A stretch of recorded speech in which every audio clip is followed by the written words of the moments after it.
Queridos, eu quero pedir que você abra sua Bíblia comigo no último livro da Bíblia Sagrada, o livro de Apocalipse.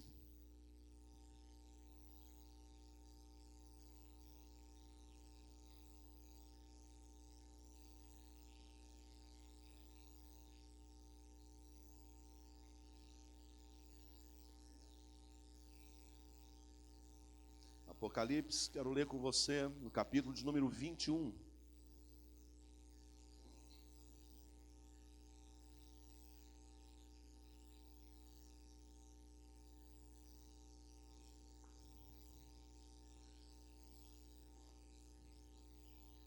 Amém. Apocalipse, capítulo de número 21. Eu quero ler com você do versículo 1 ao versículo de número 8. O tema que Deus inseriu no coração das irmãs para esse congresso foi Amós 4:12. Perdão, Ageu? Amós. É Amós. Confunde não. Onde a parte final, prepara-te, ó Israel, para encontrar com o Senhor teu Deus. Interessante.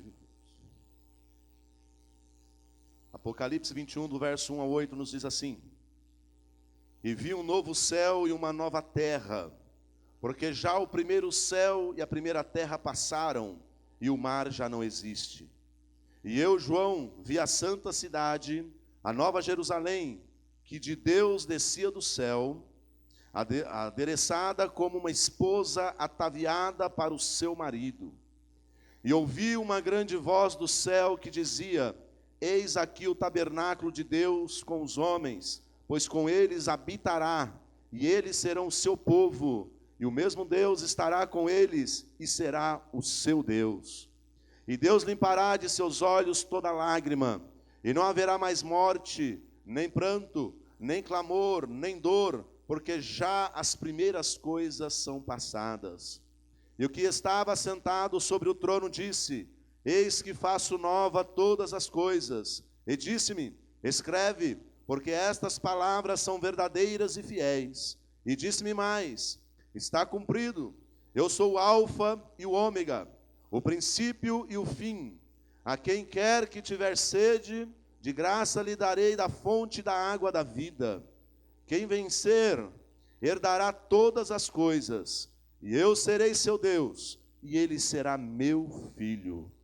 Mas quanto aos tímidos, e aos incrédulos, e aos abomináveis, e aos homicidas, e aos fornicadores, e aos feiticeiros, e aos idólatras, e a todos os mentirosos, a sua parte será no lago que arde com fogo e enxofre, o que é a segunda morte. Meus irmãos, coincidentemente, eu havia até não pensado diretamente focado, né, Senhor? Estava focado no trabalho aqui, na preparação da mensagem, mas no decorrer das semanas eu não assimilei que hoje pela manhã nós teríamos algo para falar sobre arrebatamento da igreja. A superintendente da escola dominical me procurou semanas atrás e falou assim: pastor, vamos aproveitar uma manhã de domingo e vamos falar um pouquinho sobre arrebatamento. Eu falei: amém, vamos falar. E hoje pela manhã, conforme a gente estava conversando, eu me lembrei, eu falei assim: puxa, à noite, eu vou estar pregando também algo alusivo, pelo menos próximo do que diz respeito a um assunto escatológico. Eu falei: Deus está nesse negócio. Deus está nesse negócio. Algumas semanas atrás, a gente estava compartilhando também um assunto dentro de um dos profetas menores, Joel, trabalhando também um assunto que vinha mexer conosco. Convertei-vos de todo o vosso coração.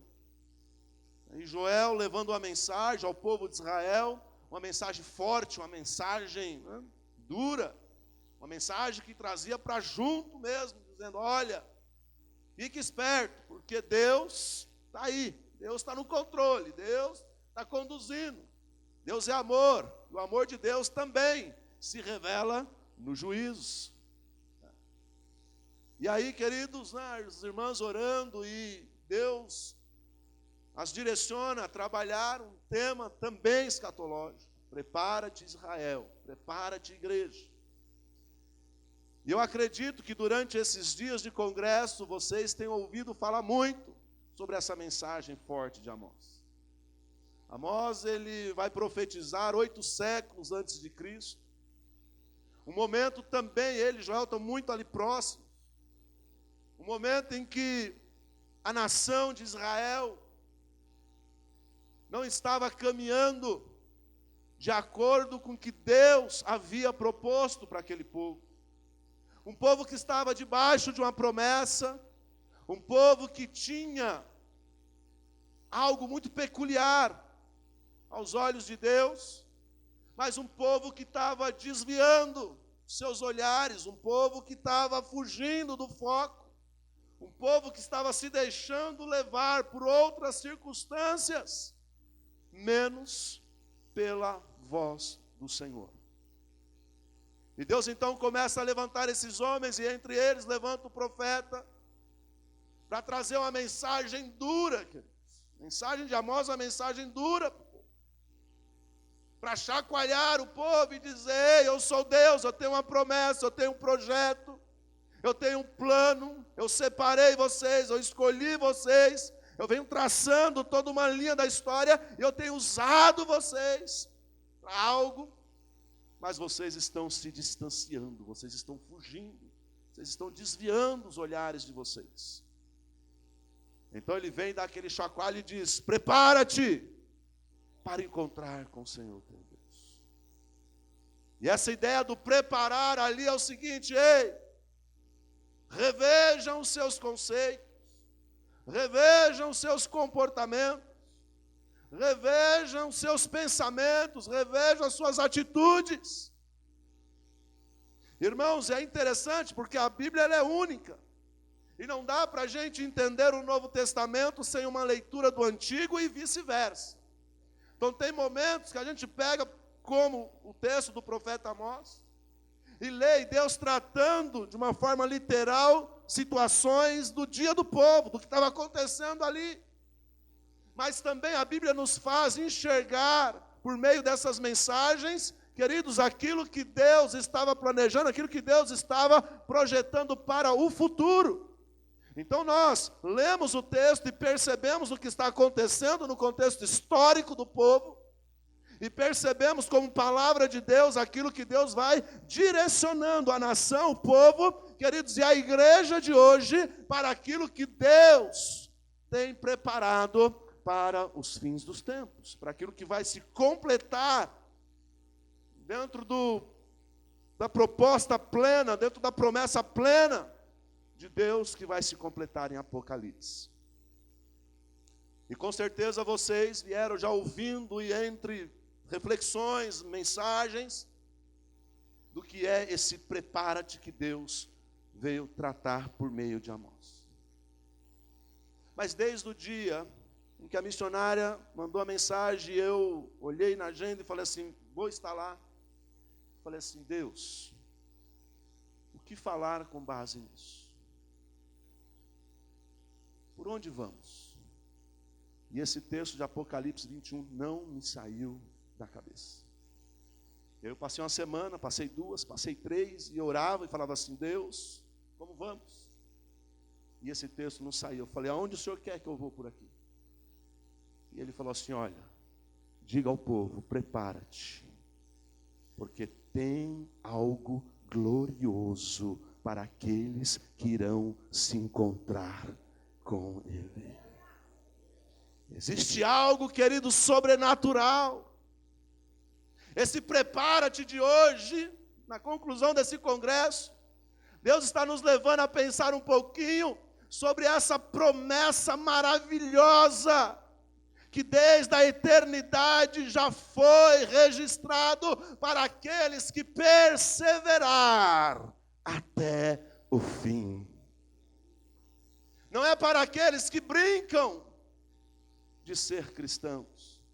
Não é para aqueles que acham que viver um ciclo religioso na igreja está legal, é normal. Não é para aqueles que diz que não precisa renunciar suas vontades para que a vontade de Deus prevaleça sobre ele. Não é para esses que diz que não é necessário fazer essa renúncia, porque aqui dá para ser, mas aqui não. Tem coisas comigo aqui que isso eu tenho que deixar, porque isso faz parte da minha vida, faz parte da minha cultura, faz parte do meu gênio, faz parte do meu jeito, é o meu temperamento. Isso aqui eu não preciso abrir mão, não, porque se eu abrir mão disso, eu deixo de ser o que sou. Essa promessa gloriosa não é para isso, não é. Mas o texto que a gente leu, ele diz, olha, esforça-te, persevere até o fim, porque eu tenho uma promessa para a igreja. Eu tenho uma promessa para a igreja. Então prepara-te, porque tem algo glorioso, queridos. Diante das situações que nós estamos enfrentando nesse mundo, irmãos, é complicado demais. Parece que tem horas que nós não queremos nem ouvir nada, porque todas as notícias que recebemos são notícias ruins, notícias que nos deixam angustiados, seja no nosso próprio país, ou seja notícias de fora, mas são notícias ruins. A gente vem de um bombardeio agora aí de notícias que só de morte. Aqui próximo de nós, em Mogi das Cruzes, aconteceu um acidente que morreu nada mais, nada menos que 17 jovens. Estavam com uma expectativa, alguns começando toda uma vida acadêmica, outros próximos a completar, mas de repente um acidente tira. Aí você olha e fala, meu Deus, que coisa ruim. Quando a gente começa a se recuperar dessa notícia, aí daqui a pouco você recebe outra, que alguém lá fora entra num determinado local, independente do que estavam fazendo lá dentro ou não, mas eram vidas, e entra um sujeito e começa a metralhar, e 50 jovens são ceifados, assim. E a gente começa a se recuperar de novo dessa notícia, e daqui a pouco vem uma outra notícia, e a gente se recupera daquela, e daqui a pouco vem outra, e vem outra, e a gente começa a falar, meu Deus, aonde nós vamos parar? Que tempo é esse? E se nós olharmos, queridos, para a Bíblia Sagrada, seja em Mateus 24, seja lá na segunda carta de Pedro, capítulo 3, e entre outros textos, em 2 Tessalonicenses, 1 Tessalonicenses 4, você vai perceber e vai fazer a leitura ali, e vai ver, queridos, que o dia está chegando, o tempo está próximo, tudo está nos direcionando, amados, para ouvir o som da trombeta tocar. Tudo está canalizando para isso. É claro que o apóstolo Paulo, há mais de 2000 anos atrás, ele já falava disso, ele dizia, o tempo está próximo, vai chegar o dia. E aí passa-se anos, e alguém diz, mas ainda não chegou. Mas se há 2000 anos atrás já estava próximo, imagine agora, está cada vez mais próximo.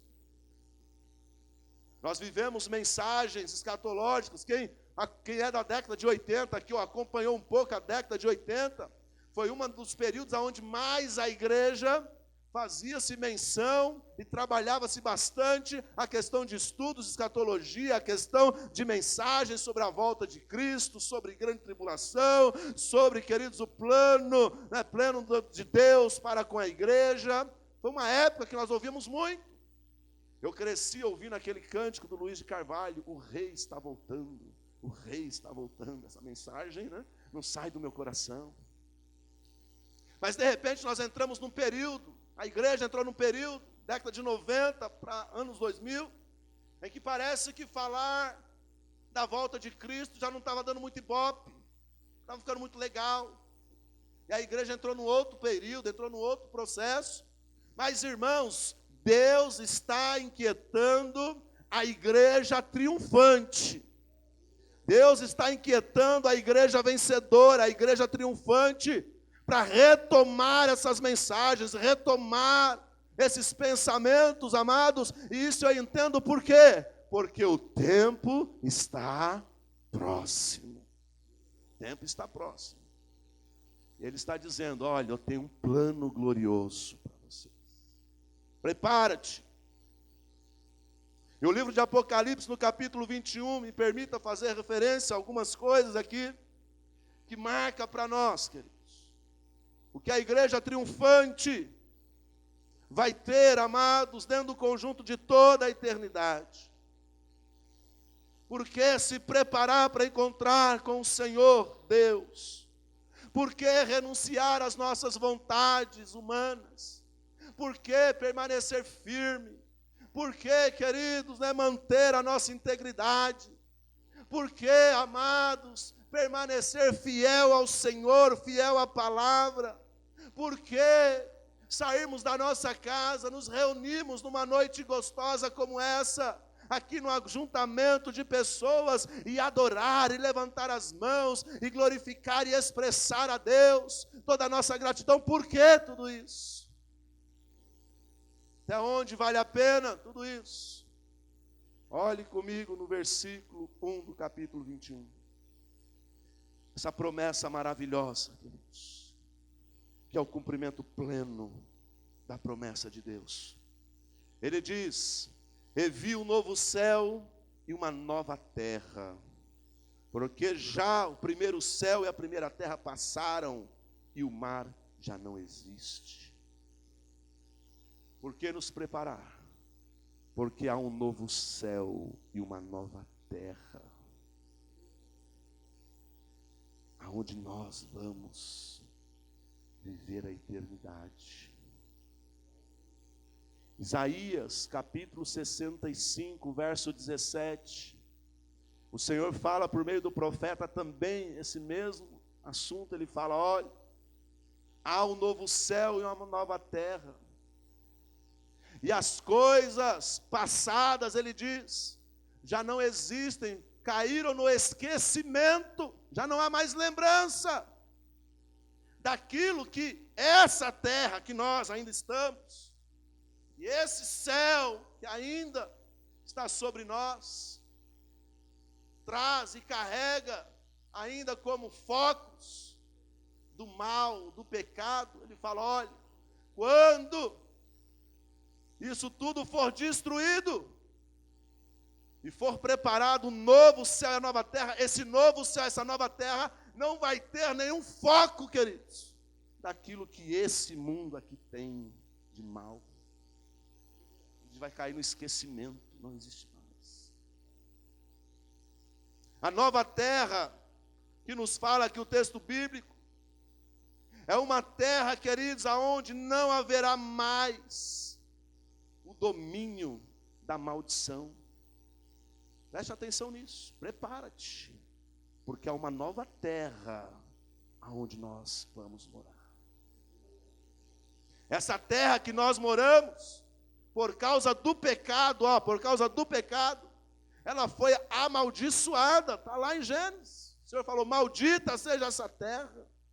O homem pecou, queridos, e por causa desse pecado, trouxe maldição para essa terra.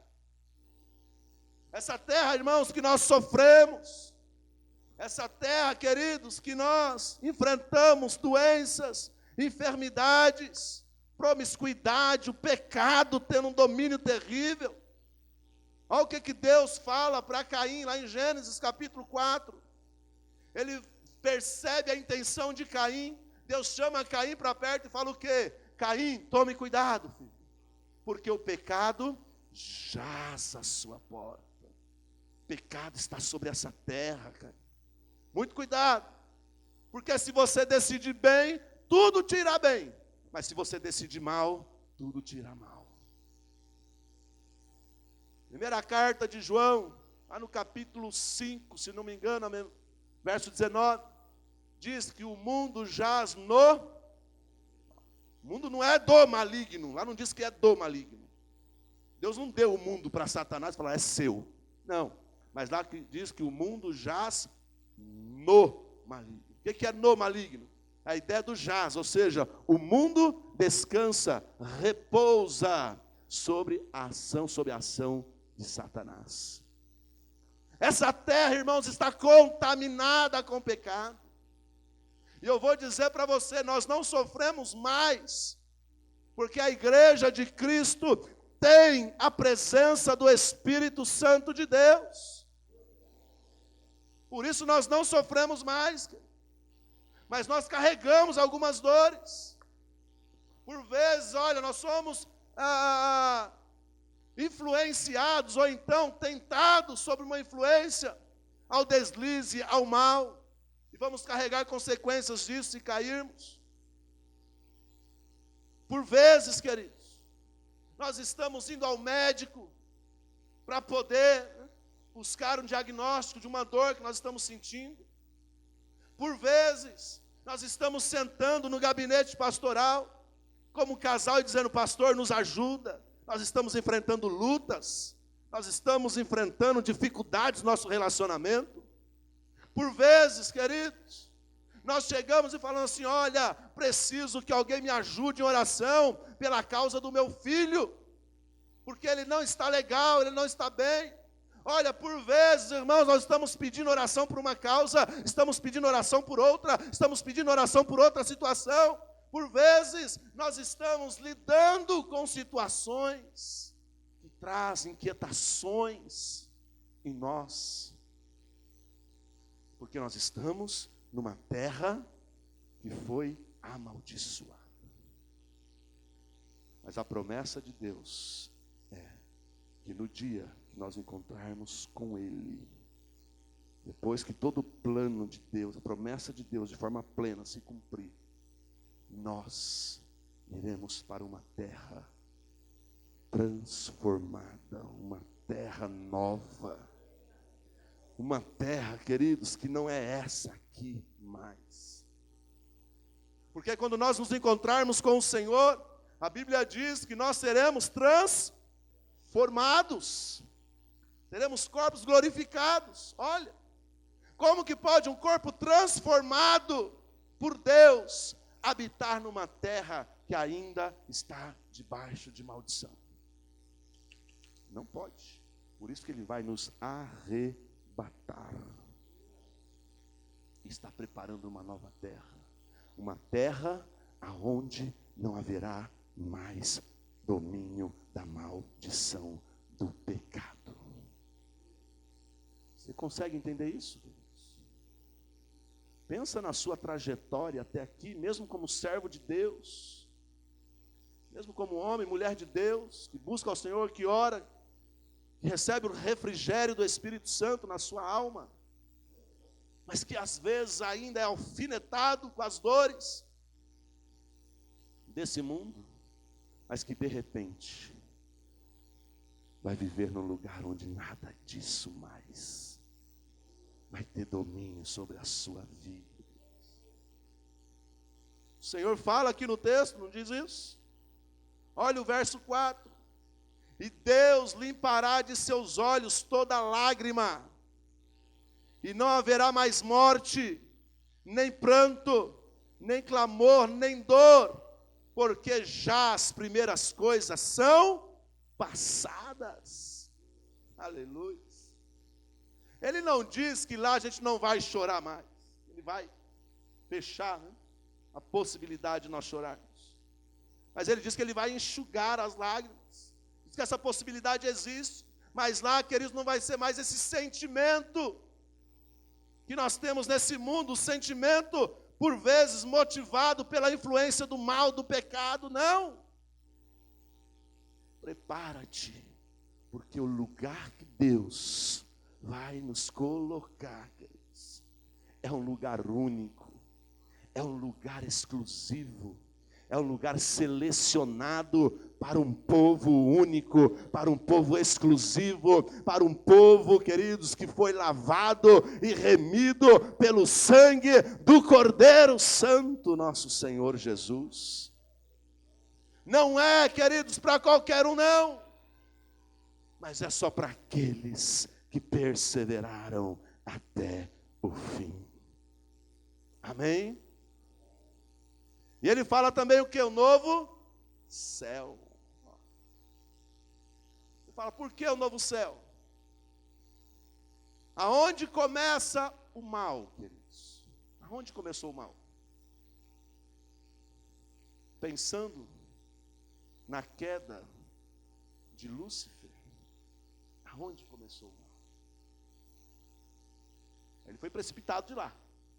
Aí, quando praticou o erro, saiu de lá, não estava mais. Mas começou lá, então tem uma marca do mal. Tem uma marca. O mal só não tem domínio ali porque o Senhor reina, o Senhor predomina. Mas tem uma marca. E ele fala, olha, um novo céu. Nós vamos para um céu aonde não fica sequer uma fagulha de marca do mal. Ó. Deus está nos levando para um lugar, queridos, prepara-te para isso. Para um lugar onde Ele não vai permitir que qualquer foco, qualquer sensação, qualquer possibilidade do mal, nós não vamos sentir. Ele vai nos privar disso. Ele fala, olha, vou transformá-los agora num novo corpo e vou colocá-los num novo céu. Um corpo transformado, um corpo de quem perseverou até o fim, um corpo de quem aceitou Cristo verdadeiramente, um corpo de quem renunciou às vontades da carne. Esse corpo transformado não pode habitar no céu aonde existe o foco do mal, não. Fala, não vou permitir isso. Estou levando vocês para um lugar único. Não vou deixar que vocês tenham qualquer sensação do mal. Não vou permitir. Os irmãos estão entendendo, queridos? Que lugar que está sendo preparado para nós? Prepara-te, prepara-te. Porque o que nós vamos receber lá de Deus, irmãos, é um negócio extraordinário. Queridos. É algo maravilhoso. E vou dizer, se há alguém aqui que ainda não se rendeu aos pés de Jesus, não se arrependeu dos seus pecados, você não sabe o que você está perdendo aqui e para toda a eternidade, porque o plano de Deus, a vinda de Jesus a esse mundo, se sujeitar à condição humana, revelar o amor do Pai, ir até a cruz do Calvário, sofrer, querido, todas as nossas dores, e depois ressuscitar ao terceiro dia dizendo, ei, há uma esperança para você. Se você não entender isso, se você ainda não compreendeu essas coisas, vou dizer para você, você está perdendo a possibilidade de viver a eternidade no novo céu, na nova terra, aonde o trono de Deus está presente. Onde o trono de Deus está presente. Deus na eternidade vai nos privar de qualquer possibilidade do mal. Não vai deixar. Novo céu. E esse novo céu, queridos, olha que interessante. É o novo céu que vai se unir com a nova terra. Olha que coisa boa. Prepara-te. Porque até aqui, nós estamos vivendo como? Estamos aqui, a presença de Deus é real na nossa vida. Ele habita em nós. Isso é fato. Mas nós estamos aqui e pensamos no céu. Não é isso? Pensamos no céu. Ó, a terra está aqui. E nós pensamos no céu. Falamos do céu aqui. Só que quando a Bíblia fala do novo céu e da nova terra, por que Deus vai nos arrebatar? Por que Ele vai transformar os nossos corpos para habitar nessa nova terra, nesse novo céu? Porque Ele vai unir, olha só, uma fusão, uma junção. A gente vai viver a eternidade com Deus, não mais assim pensando, agora eu estou na terra e tem lá o céu. Não, agora é a terra, o homem agora transformado, glorificado, e o novo céu presente conosco, ó. Não vai ter mais, queridos, esse espaço que separa o homem do céu. Mas agora, irmãos, é como se, um exemplo para nós, vamos se basear nisso, subindo A terra agora subindo e talvez o céu descendo, e agora todos se encontrando e dizendo: agora para toda a eternidade somos um só. Prepara-te, queridos, porque essa junção é Deus agora tabernaculando conosco. Ele diz isso aqui no texto. Olha só que coisa maravilhosa que ele vai nos dizer. E ouvi, verso 3, uma grande voz do céu que dizia: eis aqui o tabernáculo de Deus com os homens, pois com eles habitará, e eles serão o seu povo, e o mesmo Deus estará com eles, e será o seu Deus. Aleluia. João fala isso lá no capítulo 1, no verso 14, que ele tabernaculou, queridos, aqui nessa terra, ainda nesse mundo, quando ele veio na sua primeira vinda. Mas a segunda vinda de Cristo, queridos, é justamente para vir nessa ideia do tabernacular, mas fazendo agora a união. Agora nós seremos povo dele, e ele é o nosso Deus para toda a eternidade. A presença de Deus agora eterna, todos agora, queridos, na eternidade com o Senhor, dizendo: santo, santo, santo, santo, santo, santo, santo, santo, santo é o Senhor. Aleluia. Você pode aplaudir a Ele por isso, queridos. Aleluia. Glória a Deus. O céu se unirá à terra, uma junção perfeita. Prepara-te. E o novo céu, querido, sabe por quê? Porque nós precisamos de um lar. Nós precisamos de um lar. Você acha que você tem um lar aqui, baseado na sua casa. Nós somos forasteiros nessa terra. Estamos aqui de passagem. Nós precisamos de um lar. O Senhor está preparando um novo céu para nós. Porque Ele fala: eu tenho um lar para vocês. Tem uma morada para vocês. Tem um lugar diferente para vocês. Sua casa pode ser a mais linda, mas não se compara ao novo céu, ao seu novo lar. Ah, minha casa não é das melhores. Não se preocupa não. Persevere até o fim, porque tem um novo lar para você. Tem um novo lar para você. Uma certa feita, um casal de missionários voltando da China, já idosos, trabalharam muitos e muitos anos lá.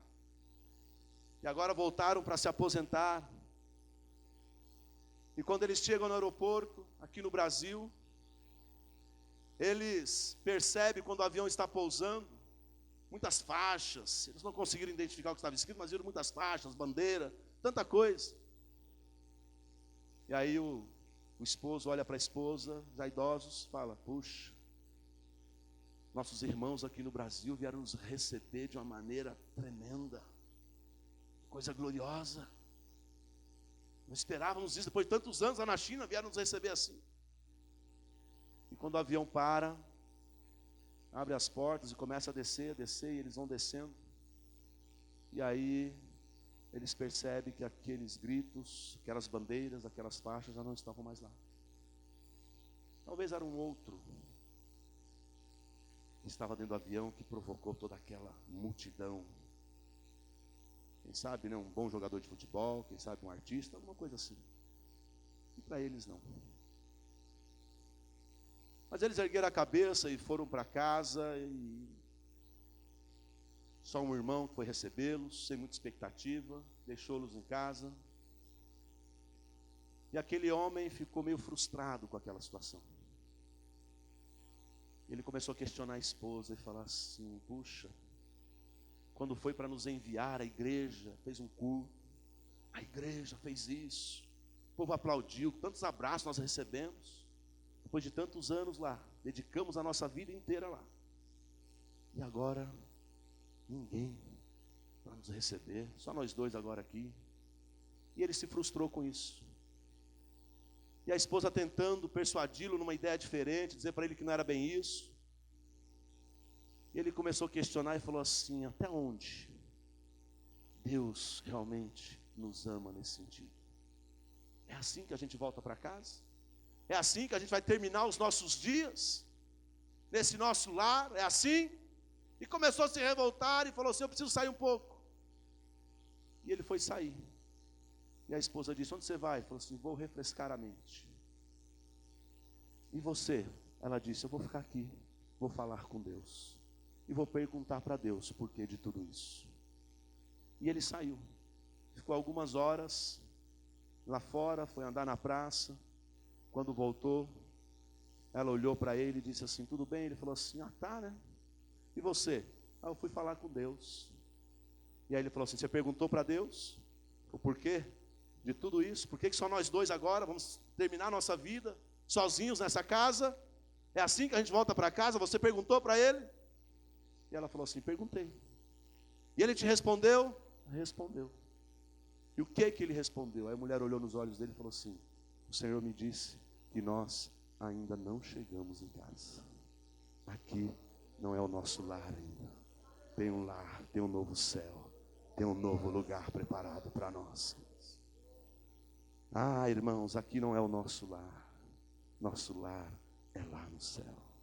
Prepara-te, igreja, para encontrar com o Senhor teu Deus. Ele tem um lugar excepcional, único, exclusivo, para colocar a igreja triunfante. Pastor, existe a possibilidade de alguém não ir para lá? Existe. Qual é o grupo que não vai para lá? Versículo de número 8. Quanto aos tímidos, que tímidos? Aquele que fica vermelho quando a garota olha para ele ou vice-versa? Não. Aquele que tem vergonha de fazer referência ao nome de Jesus. Aquele que não gosta de andar com a Bíblia porque tem vergonha, os outros vão dizer. Aquele que é fácil se envolver com as rodinhas dos escarnecedores, mas não faz a diferença. São esses tímidos. Os incrédulos, aquele que não crê verdadeiramente no Senhor Jesus Cristo como único e suficiente Salvador. Os abomináveis, aqueles, queridos, que têm aversão às coisas de Deus.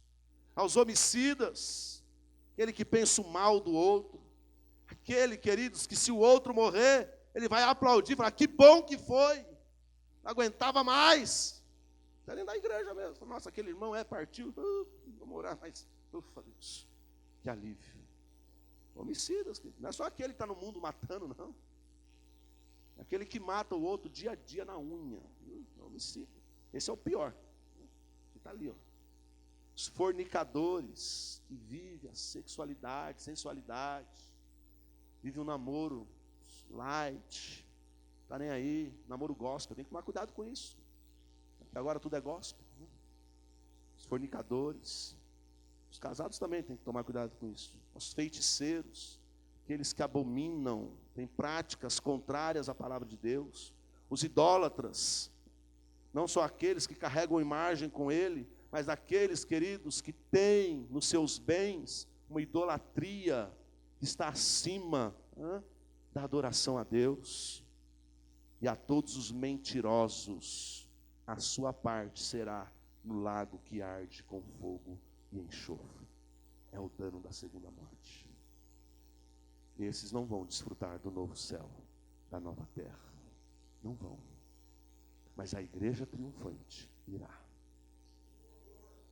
Então cuidado, se você faz parte do outro grupo, essa talvez seja a noite para você fazer uma escolha certa na sua vida. Uma escolha que vale para toda a eternidade. Amém?